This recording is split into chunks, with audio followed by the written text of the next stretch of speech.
आज आजमगढ़ मंडल के तीनों जनपदों के जिम्मेदार पदाधिकारी कार्यकर्ता साथियों की आवश्यक बैठक इसलिए बुलाई गई है कि हमारे प्रदेश के अंदर 18 मंडलों में हमारी पार्टी ने जो अभियान छेड़ रखा है, प्रबुद्ध वर्ग सम्मेलन हम लोग कर रहे हैं प्रबुद्ध लोगों को जोड़ने के लिए। बहुजन समाज में जो प्रबुद्ध लोग हैं, जो सर्विस में हैं या रिटायर हैं, या जो अध्यापक हैं, डॉक्टर हैं, इंजीनियर हैं, या जो दुकानदार हैं, 10-15 बीघे ज़मीन के मालिक हैं, या जो पूर्व प्रधान, वर्तमान प्रधान, इसे लगातार हम लोग प्रत्येक सप्ताह प्रबुद्ध वर्ग सम्मेलन कर रहे हैं। इस सम्मेलन में जो हमारे चीफ गेस्ट हैं वो हमारी पार्टी के राष्ट्रीय अध्यक्ष एडवोकेट भाई चंद्रशेखर आजाद हैं।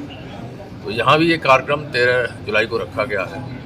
चूँकि मैं प्रदेश अध्यक्ष हूँ तो मैं भाई के कार्यक्रम से पहले अपनी पार्टी के पदाधिकारी कार्यकर्ताओं को आवश्यक दिशा निर्देश किस प्रकार से कार्यक्रम करना है उसके लिए मैं कार्यकर्ताओं के बीच में आता हूँ। बसपा भी वही काम कर रही है, आप लोग काम कर रहे हैं। बसपा भी वही काम कर रही है जोड़ने का, तो आप लोग भी काम कर रहे हैं। तो आपको पता होगा बसपा क्या कर रही है, लेकिन हमें अपनी पार्टी को कैसे मजबूत करना है, पार्टी को कैसे बहुजन समाज के लोगों तक पहुँचाना है, ये हम लोग अपना अभियान चलाए हुए हैं।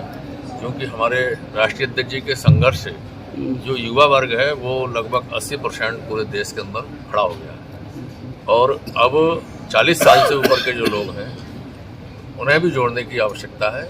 तो इसी क्रम में हमारे ये कार्यक्रम उत्तर प्रदेश में और उसके बाद पूरे देश में आने वाले विधानसभा में बसपा से गठबंधन होगा क्या? देखिए, अभी हमारी तैयारी है कि हम लोग अपने बल पर खड़े हो जाएं। हम जो 6743 जातियाँ हैं बहुजन समाज की, उनमें भाईचारा बना के उन्हें खड़ा कर रहे हैं। उनको भाईचारा कमेटियों के माध्यम से जोड़ रहे हैं, सेक्टर और बूथ कमेटियों के माध्यम से अपनी पार्टी को मजबूत कर रहे हैं। हम लोग ये चाहते हैं कि हम अपने बलबूते पर चुनाव लड़ें।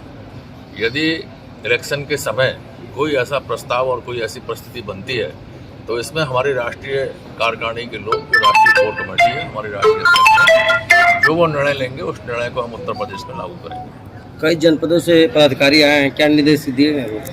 निर्देश यही दिए जाएंगे कि जो 13 तारीख का कार्यक्रम है उसको पूर्ण रूप से सफल बनाना है, अनुशासित तरीके से कार्यक्रम को सफल बनाना है और जिम्मेदार लोग जो 40 साल से ऊपर के हैं उनको 80% लेकर आना है। क्या आगे मऊ में उपचुनाव के भी आसार दिखाई दे रहे हैं, आपको क्या लगता है यहाँ से आपकी पार्टी कैंडिडेट खड़ा करेगी? उपचुनाव यदि घोषित होता है और हमारी यहाँ की जिला कमेटी इसके लिए अगर पार्टी से ये मांग करेगी कि हम लोग चुनाव लड़ सकते हैं तो हम लोग लड़ाएंगे।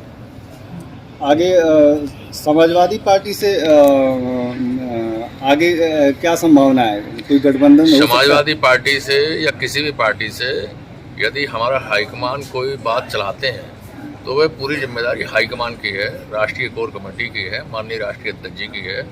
मैंने कहा कि हम उत्तर प्रदेश को देख रहे हैं तो हम राष्ट्रीय कोर कमेटी के और राष्ट्रीय अध्यक्ष जी के निर्देशों का पालन करेंगे। ओके, धन्यवाद।